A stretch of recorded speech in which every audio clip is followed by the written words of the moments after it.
What's up, Greg Faxon here, and I got a question from one of my private clients recently. She reached out and she said, Greg, I have a colleague, another coach in my specialty that I respect, and I just looked at her website and it gave me this compare and despair feeling. It brought me into a space of comparing, feeling like my stuff isn't good enough. And basically her website is the website I wish I had built that I had in my head, and she did it. And I feel like she did it better than me.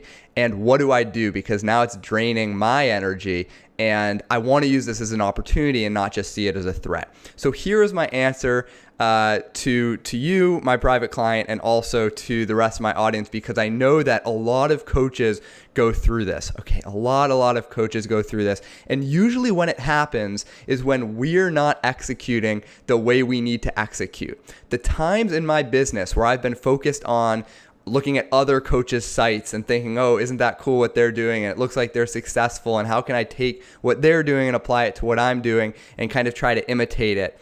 That's always been the times when I wasn't focused on my game. So in sports, I used to be a wrestler. In sports, people always said, you don't want to wrestle your opponent's match, right? Don't wrestle their style, wrestle your style. Because anytime you're focused on what they're doing, you're not focused on what you're doing. And when you're not focused on what you're doing, you can't perform the way that you need to perform. Okay, so at the end of the day, that comparison is draining your creative energy. It's draining your ability to innovate. And even if you did do a good job imitating what they were doing and trying to adapt it to your own voice, you could only be as good as they are. You could never be better than them. You could never innovate because you are playing their game. And so use that jealousy that comes up, that envy that comes up when you see someone else rocking it, and use it as fuel for you. Because for me, I don't give a shit what my competitors are doing. I really don't care. It's irrelevant. I don't focus on it because I'm focused on being the best in my specialty. I'm focused on being the best in my niche, and looking at their stuff isn't going to help with that because that's their style. That's their game.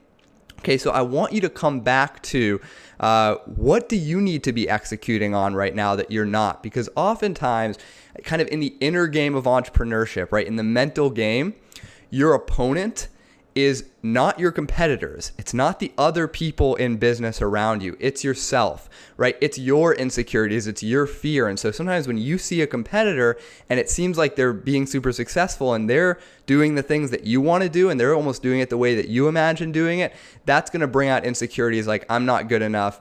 I can't compete here.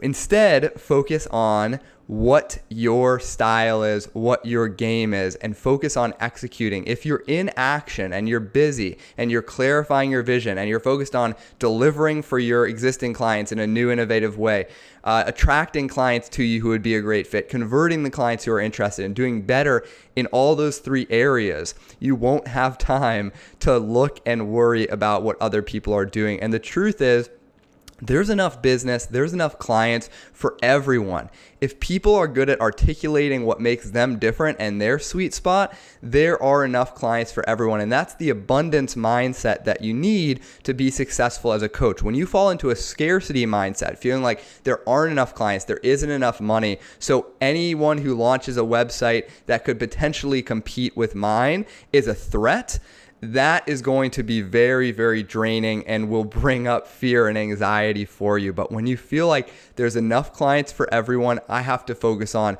my sweet spot, what makes me different, and then going out and executing, you won't have that problem anymore. All right, hope that helps, and we'll talk next week.